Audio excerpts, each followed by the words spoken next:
The rain didn't just fall. It felt like the sky was spitting on Camilla Sterling. Standing on the curb with a single, battered suitcase, she watched her ex-husband, Richard, wrap his arm around his mistress in the doorway of the mansion she had cleaned for 3 years. "Don't come crawling back when you starve," he laughed, tossing a $10 bill into a puddle at her feet. His mother cackled from the window. Camilla didn't pick up the money. She simply checked her watch.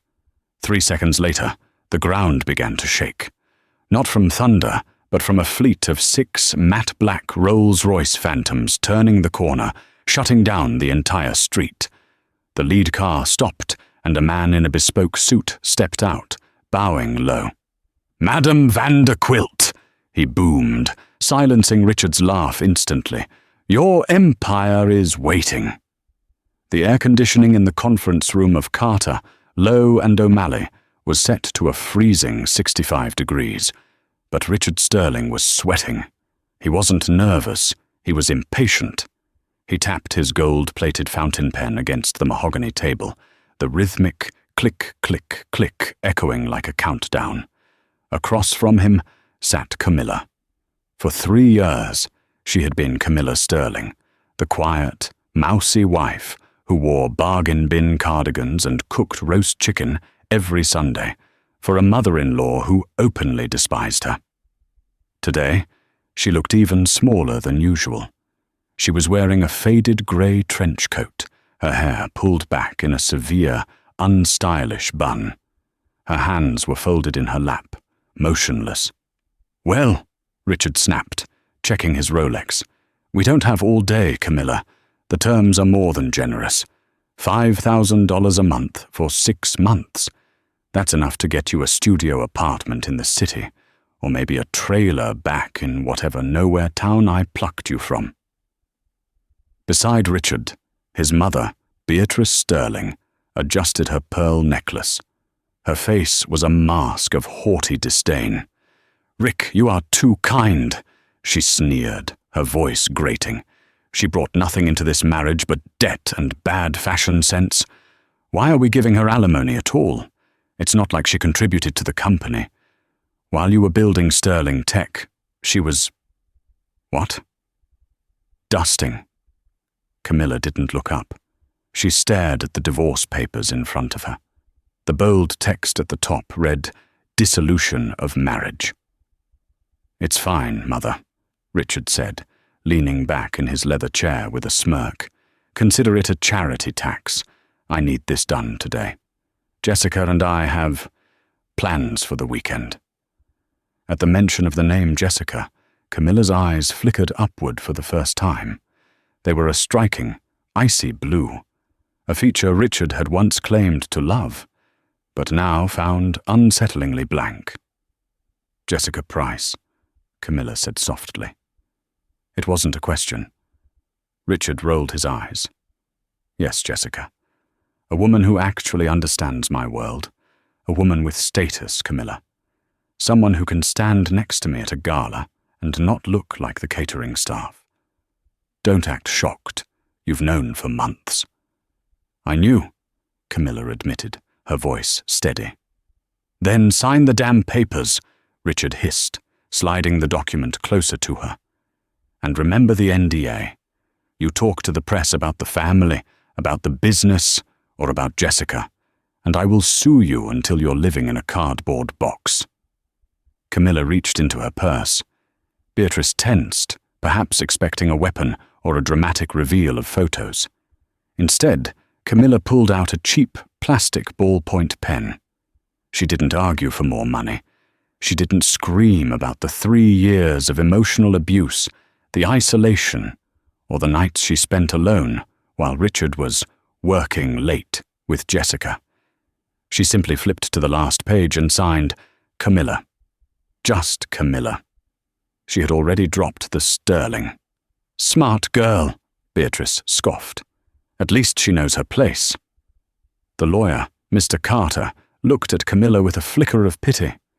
He had seen many discarded wives in this room, but few who surrendered so completely. Ms. Camilla," Are you sure you don't want to review the asset division? Under state law, you might be entitled to a portion of the marital home's appreciation value. I don't want the house, Camilla interrupted, her voice clear. I don't want the money, either. Richard laughed, a harsh, barking sound. Don't try to play the martyr now. Take the money. You'll need it for groceries. Keep it, Camilla said, standing up. She was taller than they remembered, or perhaps she was just standing straighter.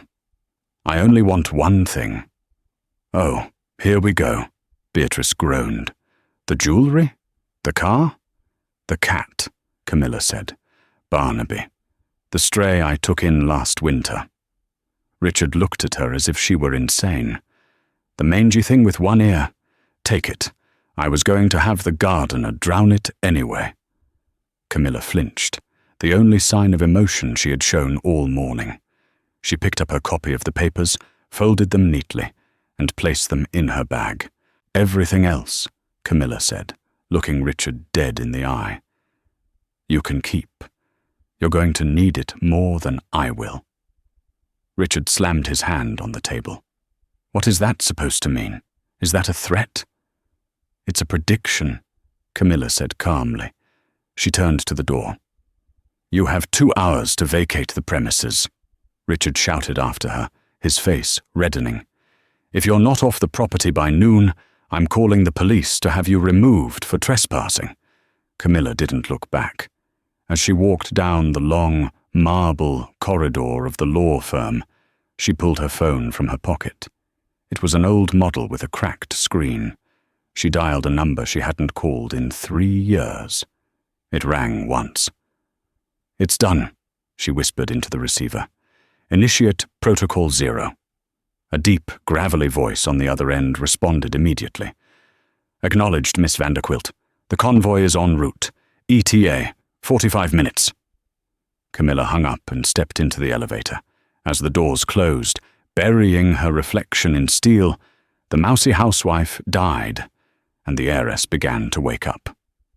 The Sterling estate was located in the prestigious Highland Park district of Dallas, a sprawling mock Tudor mansion surrounded by 10-foot hedges and wrought-iron gates. It was a symbol of new money, loud, expensive, and lacking in history. Camilla moved through the master bedroom with mechanical efficiency. She didn't pack clothes. The designer dresses Richard had forced her to wear, gaudy things meant to show off his wealth, remained on their hangers. She didn't take the jewelry, not even the diamond wedding band. She left it on the nightstand next to a half-empty bottle of scotch. She packed only a small duffel bag with a few worn t-shirts, a pair of jeans, and an old leather-bound journal. She walked down to the kitchen, picked up the travel carrier containing Barnaby the cat, and headed for the front door. She was 10 minutes early for her deadline. As she stepped onto the grand porch, a bright red Ferrari roared up the driveway, spraying gravel onto the pristine lawn. It screeched to a halt behind Richard's silver Bentley. The door swung open, and Jessica Price stepped out. She was stunning in a predatory way, blonde hair blown out to perfection, wearing a white Chanel suit that cost more than Camilla's theoretical alimony for a year. She removed her sunglasses, her eyes scanning Camilla with amused contempt. "Leaving so soon?" Jessica cooed, leaning against the hood of the Ferrari. "I was hoping to help you pack. I need to clear out the closet space. Richard promised me a renovation." Richard's car pulled up seconds later. He jumped out, looking energized by the divorce, high on his own perceived freedom. He jogged over to Jessica, planting a kiss on her cheek right in front of Camilla. "Is she gone yet?" Richard asked Jessica, acting as if Camilla wasn't standing 5 feet away. "Just saying her goodbyes," Jessica giggled. She looked at Camilla's duffel bag and the cat carrier. "That's it? That's all you have to show for 3 years of marriage?" God, Rick, she really was pathetic. "I told you," Richard sneered. "She was a charity case. I found her waitressing at a diner in Oklahoma. Thought I could..." Refine her. But you can't put polish on a brick. Camilla descended the stairs. She stopped on the bottom step, looking at the couple. The sky had turned a dark, bruised purple. Thunder rumbled in the distance, low and threatening. "Richard," Camilla said. Her voice wasn't loud, but it cut through the humid air. "What?" he barked, turning to her. "Begging for a ride? The bus stop is 2 miles down the road. Better start walking before the storm hits."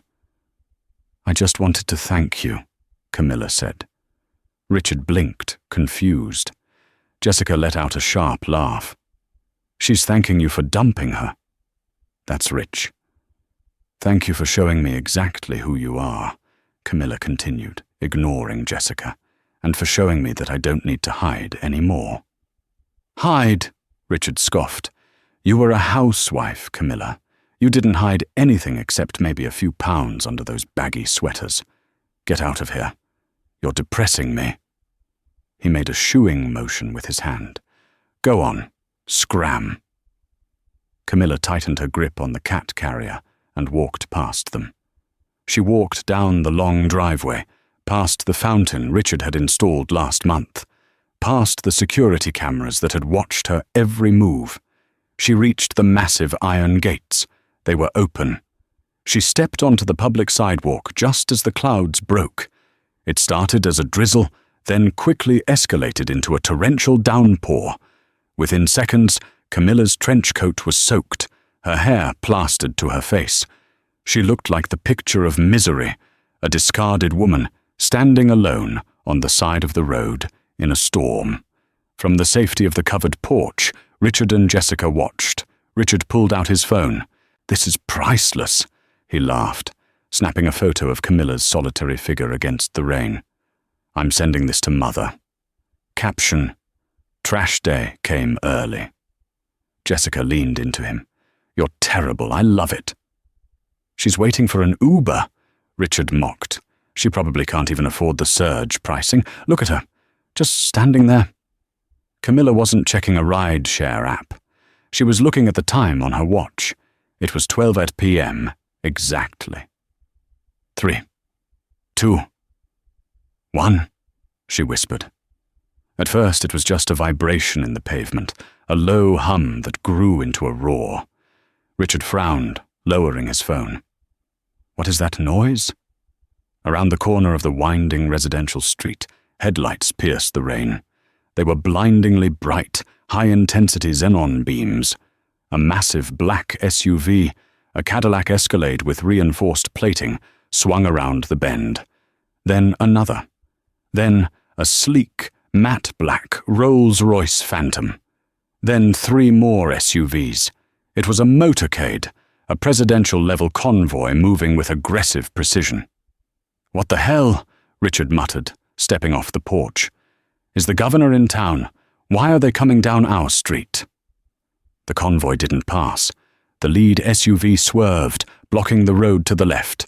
The rear SUV blocked the road to the right. The Rolls-Royce glided silently to a halt right in front of where Camilla was standing. The sheer presence of the vehicles was intimidating. These weren't just expensive cars, they were armored transports. They bore small flags on the fenders, a crest of a golden lion holding a key. Richard's face went pale. That's the Vanderquilt crest." "Who?" Jessica asked, her voice trembling slightly. "The Vanderquilts," Richard whispered, fear creeping into his tone. "Old money. Not like us. Real money. They own half of Europe's shipping lines, and most of the tech patents we use at Sterling Tech. What are they doing here?" The rear door of the Rolls-Royce opened, but before the passenger emerged, a man from the front passenger seat jumped out. He was a giant, easily 6'5", holding a massive black umbrella. He moved with blur-like speed, positioning the umbrella over Camilla before a single drop of rain could hit her again. He bowed. It wasn't a polite nod. It was a bow of deep, deferential servitude. "My apologies for the delay, madam," the man said, his voice booming over the sound of the rain. Traffic on the tollway was unacceptable. We have acquired the tollway authority to ensure it does not happen again." Camilla handed him the cat carrier. "Ideally, Silas. Is the jet ready?" "Fueled and waiting, madam. Your father is eager to debrief you." Richard stumbled down the driveway, the rain soaking his expensive shirt instantly.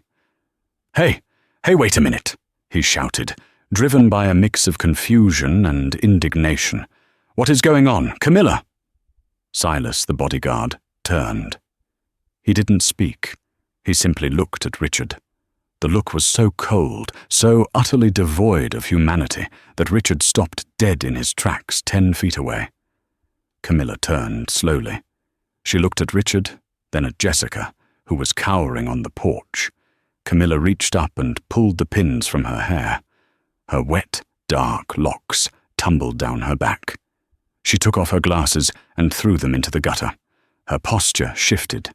The slouch was gone. In its place was an imperious, regal, terrifying grace. Who are you?"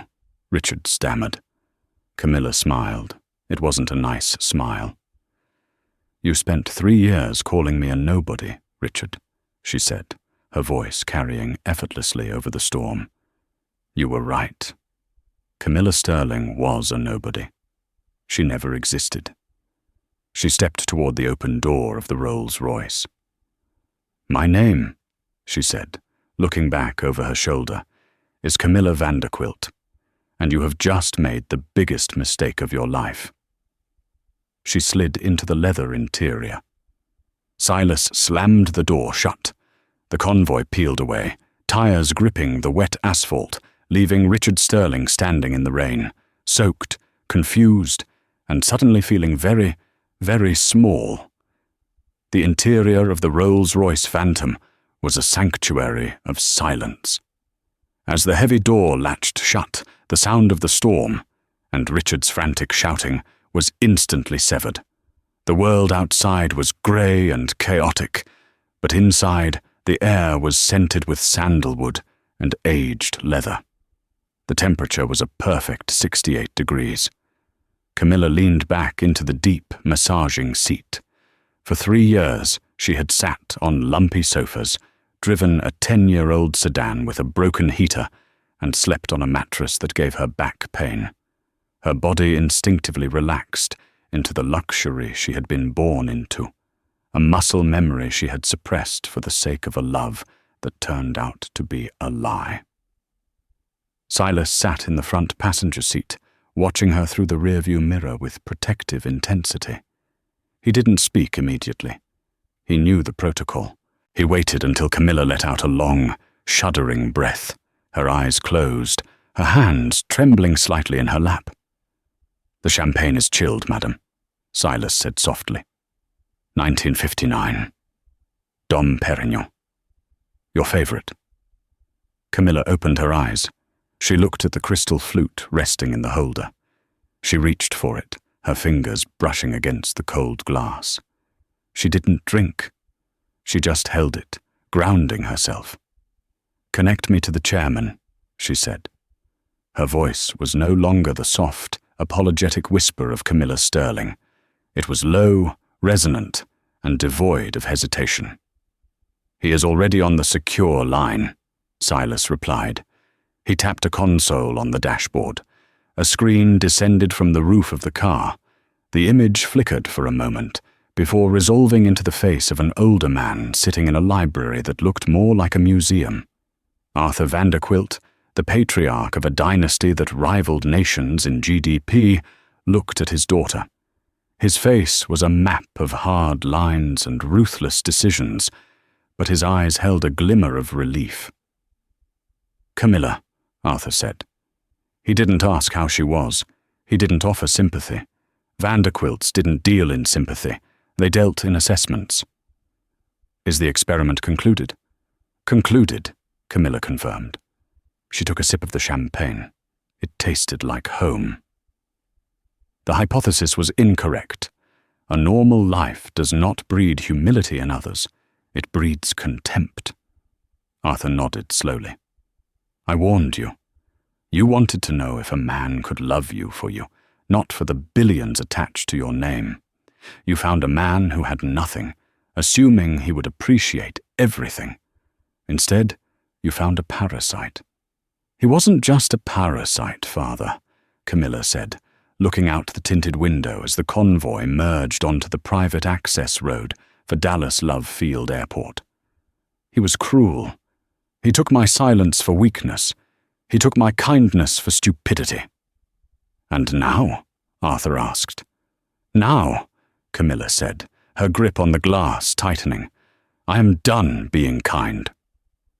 The convoy swept through the security gates of the airfield, bypassing the commercial terminals entirely. They drove directly onto the tarmac where a massive aircraft waited. It wasn't a standard Gulfstream or Learjet. It was a customized Boeing 787 Dreamliner, painted in midnight blue with the golden lion crest on the tail. The Titan. As the car stopped, Camilla looked at the screen one last time.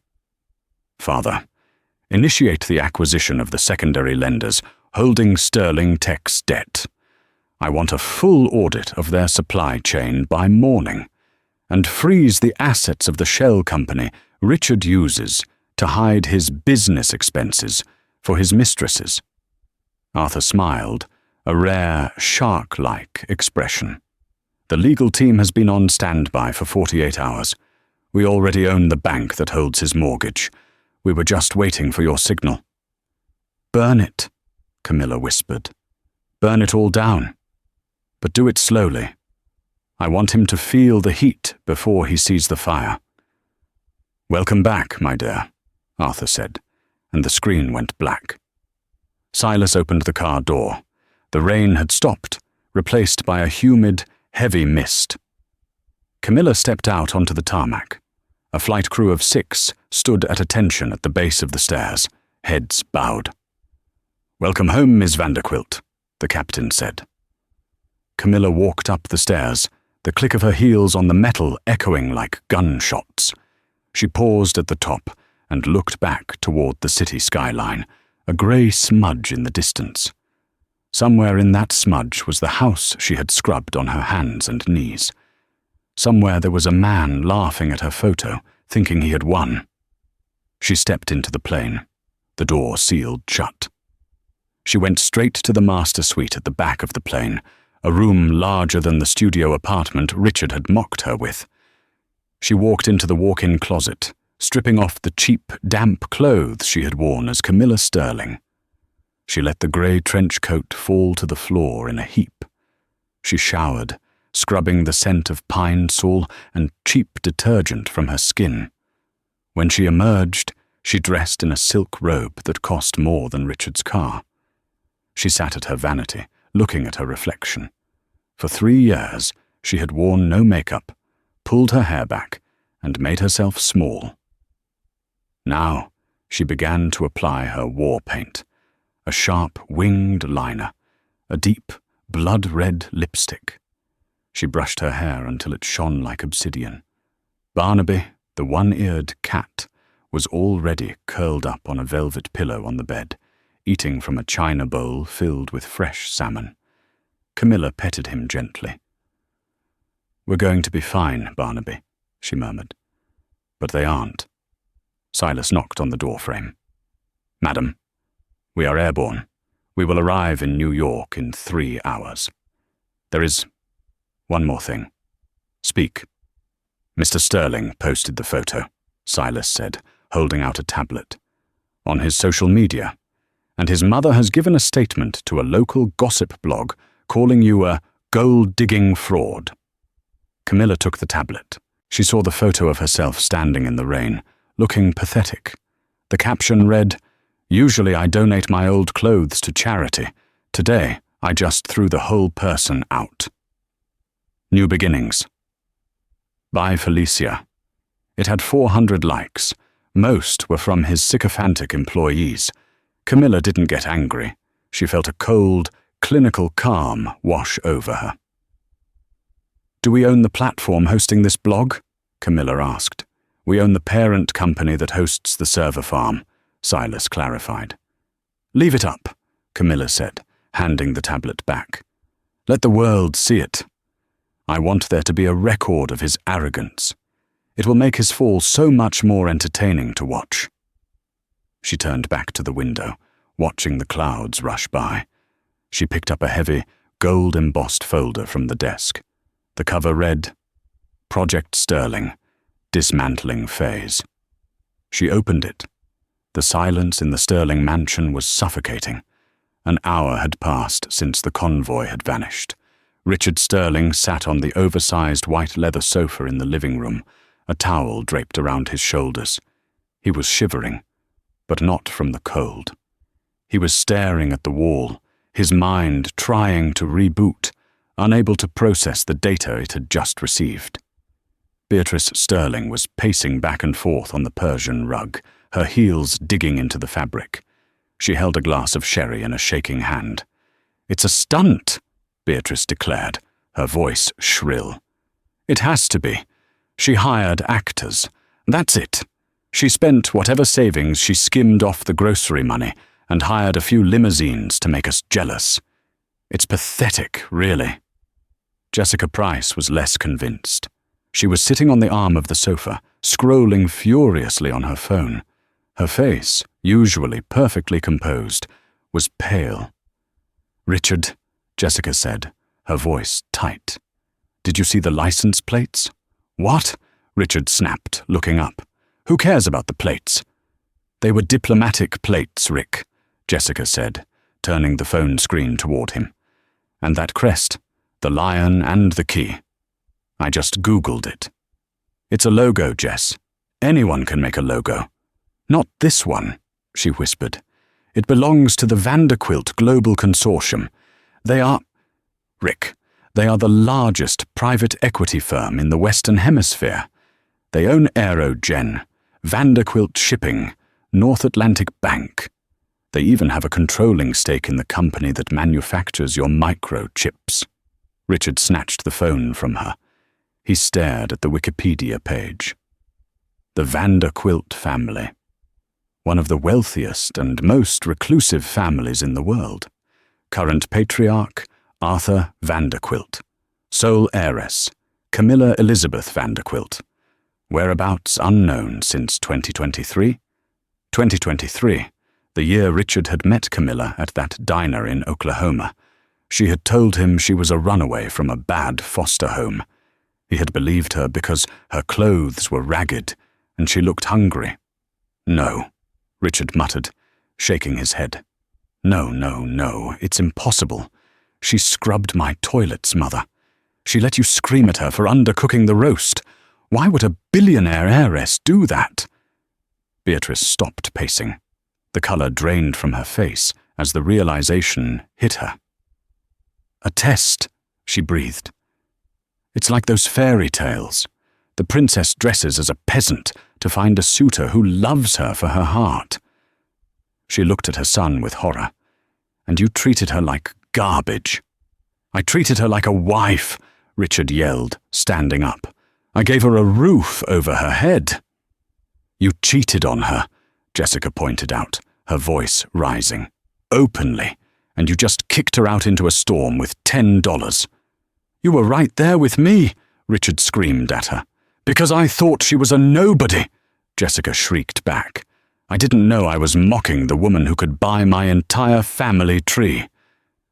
The landline phone on the marble side table began to ring. It was a harsh, jarring sound in the tense room. Richard stared at it. Few people called the landline. It was mostly for business emergencies. He walked over and picked it up. "Hello? Mr. Richard Sterling?" A voice on the other end spoke. It was cool, professional, and terrifyingly polite. "Yes. Who is this?" "This is Mr. Henderson from First Horizon Bank. I'm calling regarding your business lines of credit and the mortgage on the Highland Park property." Richard let out a breath. "Look, Henderson, if this is about the late fee on the corporate card, my accountant is handling it, Mr. Sterling. As of 10 minutes ago, First Horizon has been acquired by a holding company. Under the new management's risk assessment policies, we have been instructed to call in all high-risk loans immediately. Richard froze. Call in? You can't do that. I have 30-year terms. Check clause 14B of your contract, sir. The change of management clause. We have the right to demand full repayment of the principal if the bank's ownership changes. You owe $4.2 million on the house and $12 million on the Sterling Tech expansion loan. I don't have $16 million in liquid cash, Richard shouted. You know that. My assets are tied up in inventory. Then we will begin foreclosure proceedings on the home and seizure of business assets at 9:30 a.m. tomorrow, Henderson said. Have a pleasant day, Mr. Sterling. The line went dead. Richard dropped the phone. It clattered onto the table. What? Beatrice asked, clutching her pearls. What is it? The bank, Richard whispered, his eyes wide with panic. They're calling in the loans, all of them. Tomorrow. Before Beatrice could scream, Richard's cell phone buzzed. Then Jessica's phone buzzed. Richard looked at his screen. It was a text from his chief operating officer, COO. Message. Rick, we have a problem. The supply trucks from Taiwan just turned around. The shipping company says our contract is voided. They've been blacklisted. We can't get the chips for the new launch. Production is halted. The chips? Richard gasped. The shipping lines. Jessica looked up from her phone, her face ashen. Rick, my dad just texted me. He's on the board of the country club. I don't care about your dad's golf game, Jessica. He says you've been banned, lifetime ban, for conduct unbecoming of a gentleman. They're removing your plaque from the locker room right now. It was happening. It wasn't a slow erosion. It was a landslide. Beatrice sank onto the sofa, spilling her sherry. She's erasing us, she whimpered. She's not just leaving, Richard. She's erasing us. Richard ran a hand through his hair, pulling at the roots. His arrogance was cracking, revealing the terrified boy underneath. He paced the room, manic energy taking over. Okay, calm down. We can fix this. It's just business. I'll call her. I'll apologize. She loved me. She spent 3 years waiting on me hand and foot. You don't turn that off in a day.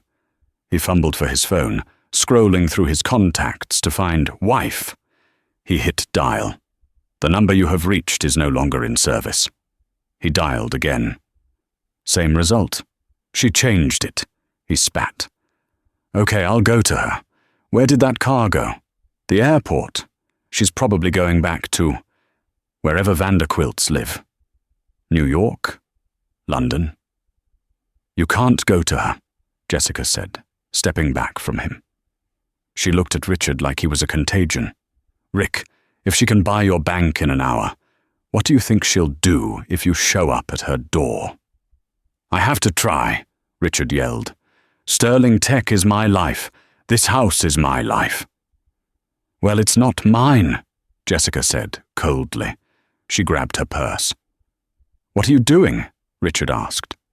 I'm leaving, Jessica said. I'm not going down with this ship. I was dating a successful CEO, not a bankrupt loser who pissed off the most powerful woman in the country. Jessica, Richard pleaded, reaching for her arm. She slapped his hand away. Don't touch me, and delete my number. I don't want to be named in the lawsuit. She walked out the front door, the click of her heels echoing the same way Camilla's had, but without the grace.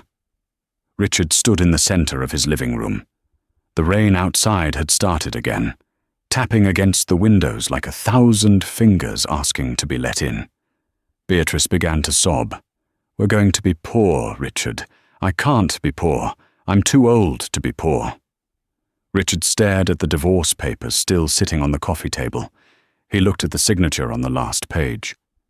Camilla. It wasn't a signature. It was a death warrant. And the worst part was, he knew, deep down in the pit of his stomach, that this was only the first hour. The morning sun hit the glass facade of Sterling Tech with an irony that Richard Sterling couldn't appreciate. Usually the site of his headquarters, a sleek, 6-story building in the tech corridor, filled him with a sense of godlike accomplishment. Today, it looked like a tombstone. Richard parked his silver Bentley in the spot marked CEO. He noticed immediately that the space next to his, usually reserved for the CFO, was empty. In fact, the executive lot was disturbingly barren. He adjusted his tie in the rearview mirror. He looked haggard. The bags under his eyes were dark purple bruises, a souvenir from a sleepless night spent pacing the floor, while Beatrice wept over the potential loss of her country club status. He had tried to shave, but his hand had shaken, leaving a small nick on his jawline that stung in the dry air. "Pull it together," he hissed at his reflection. "You are Richard Sterling. You built this. She's just a girl who got lucky with her DNA." He grabbed his briefcase and marched toward the automatic glass doors. He needed to project power. If he looked weak, the sharks would circle. He reached for the door handle, but the sensors didn't trigger. The doors remained shut. Frowning, he pulled his keycard from his pocket and tapped it against the reader. Beep, beep, access denied. "Ridiculous," he muttered. He tapped it again. Access denied. He pounded on the glass. Inside, the reception desk was manned by frantic-looking staff. Chloe, the receptionist who usually greeted him with a flirtatious smile and a hot latte, looked up. She saw him. Her face went pale. Instead of buzzing him in, she picked up her phone and whispered something urgently. A moment later, the side door opened. It wasn't Chloe. It was Paulson, the head of security, a man Richard had hired 5 years ago. "Paulson, the system is glitching," Richard snapped, stepping forward. "Open the main doors, and get it on this immediately." Paulson didn't move. He stood in the doorway, his massive frame blocking the entrance. He looked uncomfortable, shifting his weight from foot to foot. "Mr. Sterling, I can't let you in." Richard stopped. "Excuse me. Do you know who signs your checks, Paulson?" "That's the thing, sir," Paulson said, his voice low. "You don't. Not anymore." "What are you talking about?" "The board convened an emergency meeting at 6 a.m., Paulson explained, looking at the ground. "They invoked the moral turpitude clause in your contract, citing the reputational damage from the internet, sir, and the financial instability caused by the called loans." "The internet?" Richard felt the world tilting. "What about the internet?" Paulson sighed and pulled out his phone. He hesitated, then turned the screen toward Richard. It was a TikTok video. It had 12 million views. It was a montage. It started with Richard's photo, the one he had taken of Camilla in the rain. The caption he wrote, "Trash Day came early," was highlighted in neon red. Then it cut to a clip from a traffic camera that someone had leaked. It showed the convoy, the Rolls-Royce stopping, the bodyguard bowing, the sheer, undeniable power of the Vanderquilt arrival. Then came the commentary. A young woman with blue hair was speaking to the camera. "So let me get this straight. This guy, the CEO of budget brand Sterling Tech, kicks out Camilla Vanderquilt. The Camilla Vanderquilt? The woman whose family literally invented the shipping logistics he uses to move his product? He treated a billionaire heiress like a servant for 3 years. Ladies and gentlemen, I present to you the biggest fumble in human history. Team Camilla. Boycott Sterling." Richard stared at the screen. The comments were scrolling so fast they were a blur. Imagine fumbling the bag this hard. "I just cancelled my Sterling subscription. Hope he likes ramen noodles." "They voted to remove you, sir," Paulson said gently, taking the phone back. "Effective immediately. Your access codes have been scrubbed. They're packing your personal effects in a box now. They'll bring it out to you." "I am the founder," Richard screamed, his voice cracking. "They can't fire me from my own company." "They can when you don't own the majority share anymore," a crisp, female voice cut in. Richard looked past Paulson. Walking through the lobby was a woman in a sharp navy suit. He recognized her. It was Eleanor Vance, a corporate shark from New York, known for dismantling companies for parts. "Who are you?" Richard demanded. "I'm the interim CEO, appointed by the new majority shareholder," Eleanor said, stopping safely behind the glass. "Vanderquilt Global acquired 51% of Sterling Tech's outstanding shares in pre-market trading this morning. It cost them pocket change, really. The stock price tanked overnight thanks to your social media presence." Richard felt bile rise in his throat. Camilla. She hadn't just sued him. She had bought him. "I want to speak to her," Richard said, pressing his hand against the glass. "Tell her I need to talk to her." Eleanor laughed. It was a dry, humorless sound. "Mr. Sterling, Ms. Vanderquilt is currently in meetings with the Prime Minister of Japan regarding trade routes. She doesn't have time for a terminated mid-level manager." Eleanor signaled to Paulson. "Escort him off the property, Paulson. If he returns, call the police." Eleanor turned on her heel and walked away, disappearing into the elevator that led to his office. Paulson stepped forward. "Please, sir, don't make me do this." Richard backed away. He looked at the building one last time. He saw faces pressed against the windows on the upper floors. His employees, the people he had terrorized, underpaid and bragged to. They were watching him. He turned and ran. He scrambled into his Bentley, his hands shaking so hard he dropped his keys on the asphalt. He scrabbled for them, scratching the expensive leather fob. As he sped out of the parking lot, his phone buzzed. It was a notification from his credit card company.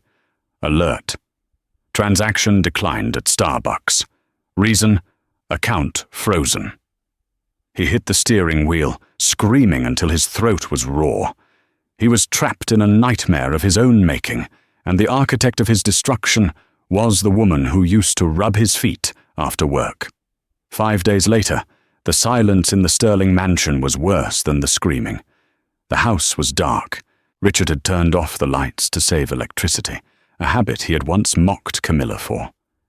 Beatrice was in her room, refusing to come out. She had tried to go to the grocery store 2 days ago, but her card had been declined, and a cashier had recognized her from the news. "Aren't you the lady who called the heiress a gold digger?" the girl had asked, loud enough for the whole line to hear. Beatrice had fled, leaving her cart behind. Richard sat at the kitchen island, staring at a laptop he had managed to keep hidden from the asset seizure team. He was drinking cheap vodka from a plastic cup. He looked unrecognizable. He hadn't shaved in a week. His shirt was stained. The arrogance that had defined his face was replaced by a hollow, frantic look. He was refreshing the Dallas Socialite webpage. Event of the season: the Vanderquilt Foundation Winter Solstice Gala. It was tonight. The article described it as an assembly of the world's elite. Kings, queens, tech moguls, and old money dynasties were descending on the Winslow Palace Hotel downtown. The purpose of the gala was to unveil the new direction of the Vanderquilt Empire, and the host was Camilla. Richard zoomed in on the photo accompanying the article. It was a paparazzi shot of Camilla entering the hotel earlier that day. She wore oversized sunglasses and a scarf, but the way she carried herself, chin up, shoulders back, was magnetic. "I have to go," Richard whispered. He stood up, swaying slightly.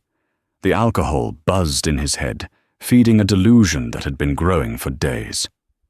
"She doesn't hate me," he told himself. "She's doing this to teach me a lesson. She wants me to fight for her. That's what women want, right? The grand gesture. If I show up, if I prove I'm willing to humiliate myself to get her back, she'll stop this. It was the logic of a desperate narcissist, but it was the only lifeline he had. He went to his closet.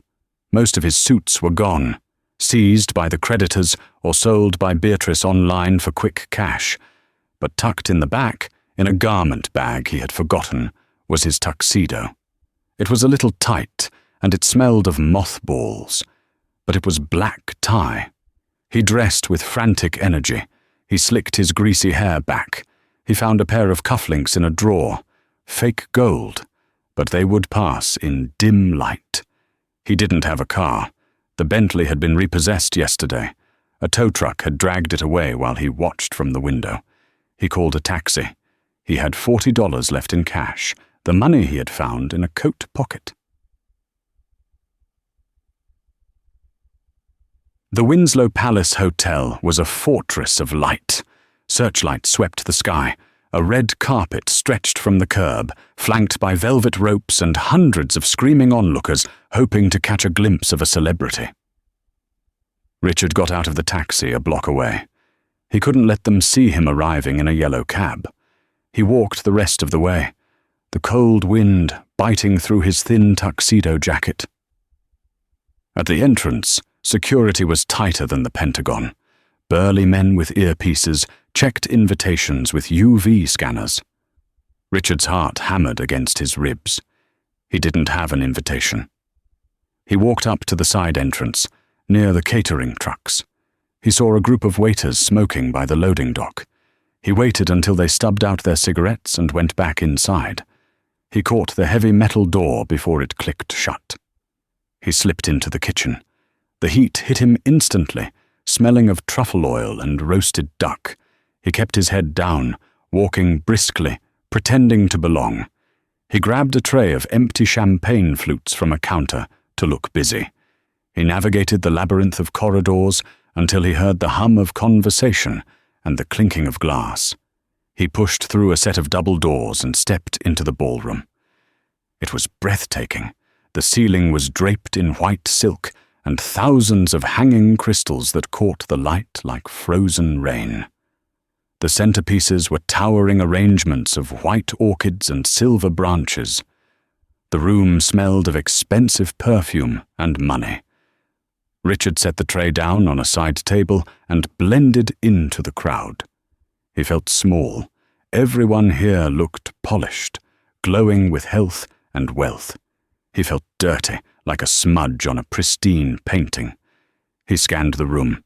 He saw the governor of Texas laughing with a movie star. He saw the CEO of his biggest competitor shaking hands with a Saudi prince. And then the room went silent. The lights dimmed. A spotlight hit the grand staircase at the far end of the ballroom. "Ladies and gentlemen," a voice announced over the speakers, "the chairwoman of the Vanderquilt Foundation, Ms. Camilla Vanderquilt." Richard stopped breathing. Camilla appeared at the top of the stairs. She was wearing a gown of liquid gold. It clung to her frame, cascading down to the floor in a shimmering pool. Her hair was loose, a dark waterfall over her shoulders. Around her neck sat a necklace of sapphires and diamonds that looked heavy enough to crush a lesser woman. She didn't look like the Camilla he knew. The Camilla he knew was soft, pliable, eager to please. This woman was a statue come to life, beautiful, cold, and terrifying. She descended the stairs slowly. The applause was polite, restrained, and deeply respectful. Richard began to push through the crowd. "Camilla," he whispered, but his voice was swallowed by the music that began to play. He elbowed past a senator. He stepped on the train of a duchess's dress. He didn't care. He had to get to her. Camilla reached the bottom of the stairs. A man stepped forward to offer her his arm. It wasn't a bodyguard this time. It was a man Richard recognized from business magazines. Julian Thorpe, a European shipping magnate, young, handsome, and worth 10 times what Richard had been worth at his peak. Camilla smiled at Julian. It was a genuine smile. Jealousy, hot and irrational, exploded in Richard's chest. "Camilla!" he shouted, breaking decorum. He lunged out of the crowd, stumbling into the open space of the dance floor. The music faltered. Heads turned. A collective gasp rippled through the room. Richard stood there, panting, his tuxedo rumpled, his hair coming undone. He looked like a madman. Camilla stopped. She turned slowly to face him. Julian stepped in front of her protectively, but Camilla placed a hand on his arm to stop him. She looked at Richard. Her expression didn't change. No anger, no fear. Just a mild, detached curiosity, as if she were looking at a bug she couldn't quite identify. "Richard," she said. Her voice was amplified by the acoustics of the room, clear and calm. "You're trespassing." I needed to see you," Richard stammered, walking forward. Two security guards started toward him, but Camilla held up a hand. They froze. "I need to talk to you, Camilla. Please, just 5 minutes." "You had 3 years, Richard," Camilla said. "You spent them talking at me, not to me." "I made a mistake," Richard cried, tears pricking his eyes. He dropped to his knees. A collective murmur of shock went through the crowd. Richard Sterling, on his knees, begging. "I was an idiot. I didn't know who you were. I'm sorry. Please, baby, I'm sorry. Call off the banks. Call off the lawyers. I love you." He reached out a hand toward her. Camilla looked at his outstretched hand. Then she looked at the crowd. She saw the phones out, recording. She saw the judgment in their eyes. She took a step closer, but she didn't take his hand. She leaned down, just enough so that her voice carried only to him and the front row of spectators. "You don't love me, Richard," she said softly. "You love the access I could have given you. You love the money I'm wearing around my neck. You're not crying because you lost me. You're crying because you lost." "That's not true." "It is," she said, straightening up. "You told me once that I was a nobody. You were right. Camilla Sterling was a fiction. But Camilla Vanderquilt, she doesn't have time for charity cases." She turned to the security guards. "Silas," she said. Silas materialized from the shadows, looking like a mountain in a tuxedo. "Take the trash out," Camilla said.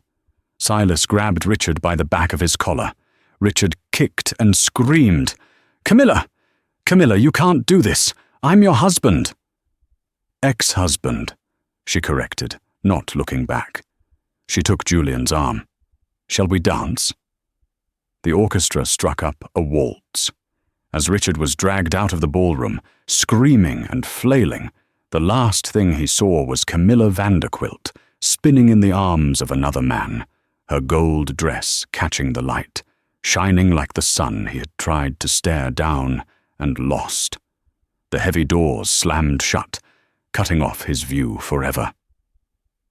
6 months later, the smell of burnt grease was the only perfume Richard Sterling knew.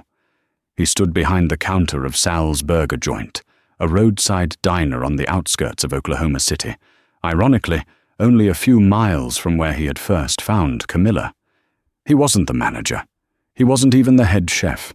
He was the relief line cook, wearing a stained white apron, scraping blackened cheese off the flat-top grill. His assets had been liquidated. The house was gone, bought by a tech mogul from Silicon Valley. The Bentley was auctioned off to pay his legal fees.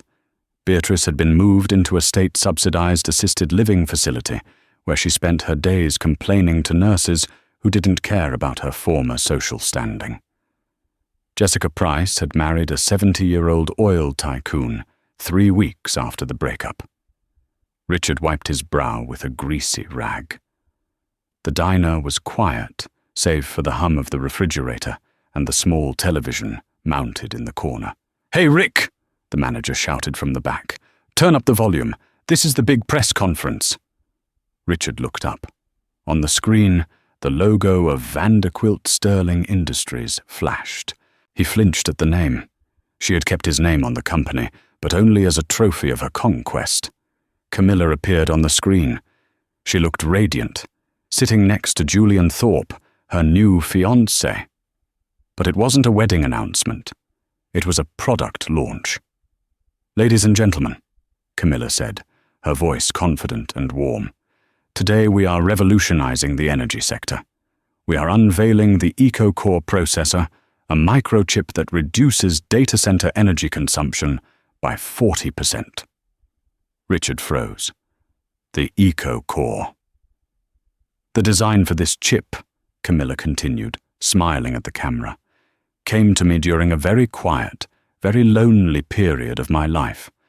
I spent 3 years sketching it on napkins and in journals, trying to solve the heat dispersion problem." The camera zoomed in on a screen behind her. It showed the original blueprints. They were hand-drawn sketches of a complex, layered circuit. Richard dropped his spatula. It clattered loudly on the floor. He knew those sketches. 3 years ago, Camilla had come into his home office, her eyes bright, holding a stack of papers. "Richard, look, I had an idea for the overheating issue you're having with the servers," she had said. He remembered his response. He had laughed. He had taken the paper, used it to wipe a coffee ring off his mahogany desk, and tossed it in the trash. "Stick to the laundry, Camilla. Leave the engineering to the men." He stared at the TV, his breath hitching in his throat. He hadn't just thrown away a billionaire heiress. He hadn't just thrown away a loving wife. He had thrown away the very invention that would have saved his company. He had held the winning lottery ticket in his hand, used it as a rag, and discarded it. "This patent," the reporter on the TV voiceover said, "is estimated to be worth $12 billion. Richard fell back against the counter, sliding down until he hit the dirty linoleum floor. He buried his face in his hands. The irony wasn't just cruel, it was absolute. The door of the diner opened. The bell jingled.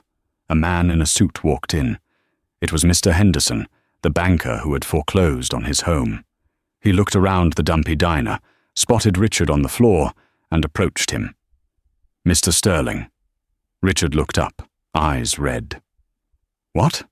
You want the apron too?" "No," Henderson said. He placed a thick envelope on the counter. "Ms. Vanderquilt asked me to deliver this. She knew you would be here." Richard opened the envelope with trembling hands. Inside was a single sheet of paper and a check. The check was for $10. The note was handwritten in elegant cursive. For the taxi back to reality. "Camilla." Richard looked at the $10, the exact amount he had thrown in the puddle at her feet the day she left.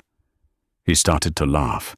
It was a broken, wheezing sound that made the other patrons look away nervously. He laughed until the tears came, hot and stinging, washing away the last of his pride as the credits rolled on the screen above him. So, what's the real tragedy of Richard Sterling? It wasn't that he lost his money. It's that he spent 3 years looking for treasure all over the world, desperate for status and validation, while the most valuable diamond of all was sleeping right next to him every single night. He was so blinded by what he thought power looked like, loud, flashy, and arrogant, that he couldn't recognize it when it was quiet, kind, and patient. Camilla didn't destroy him. She simply let him destroy himself by giving him exactly what he asked for: a life without her. If you enjoyed this story of karma and ultimate revenge, make sure to smash that like button. It really helps the channel grow. What would you have done if you were Camilla? Would you have given him the $10 or left him with nothing?